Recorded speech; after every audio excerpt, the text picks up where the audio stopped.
Class 12 physics का एक important topic coulomb का नियम। चलिए समझते हैं क्या है। यहाँ पर दो पार्टिकल हैं Q1 और Q2, जिन पर बाहर की तरफ F1 और F2 बाहर की तरफ फोर्स लगा है, जिनके बीच की दूरी r है। चलिए इसकी परिभाषा समझते हैं क्या है। देखिए इससे परिभाषा क्या निकलेगी, किसी दो स्थिरबिंदु आवेशों के बीच लगने वाला विद्युत बल, यानी कि इन दोनों आवेशों के बीच जो बल F लगा है उन आवेशों के गुणनफल के समानुपाती, यानी कि Q1 Q2 के समानुपाती होता है, तथा बीच की दूरी के वर्ग के व्युत्क्रमानुपाती होता है। समीकरण 1 और 2 को मिलाने पर F समानुपाती Q1 Q2 upon r square हो जाएगा। जैसे ही समानुपाती हटेगा तब एक कांस्टेंट K आ जाएगा। इस प्रकार से जहां K की वैल्यू होती है 1/4πε0 और इसका एक मान होता है 9 × 10⁹ न्यूटन मीटर स्क्वायर पर कूलाम स्क्वायर, जहां एप्सिलॉन का मान होता है 8.85 × 10⁻⁻12 कूलाम पर Newton metre square.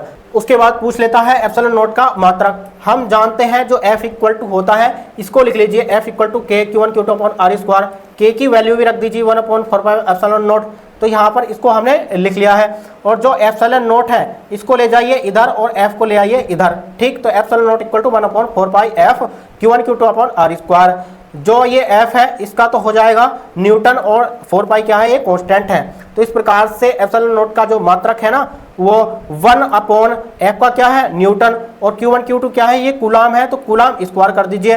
r square क्या है, मतलब दूरी को मीटर यानी कि मीटर स्क्वायर है। तो इस प्रकार से जो एप्सिलॉन का मात्रक होगा ना तो वो coulomb square newton metre square हो जाएगा। देखिए शॉर्टकट में भी देख लेते हैं एप्सिलॉन का मात्रक। तो कूलाम क्या है, c स्क्वायर न्यूटन n, और मीटर क्या है, m स्क्वायर। तो इस प्रकार से आप लिख सकते हैं। इस प्रकार से क्लास 12 की कंप्लीट तैयारी कराई जाएगी। इस अकाउंट को फॉलो करें।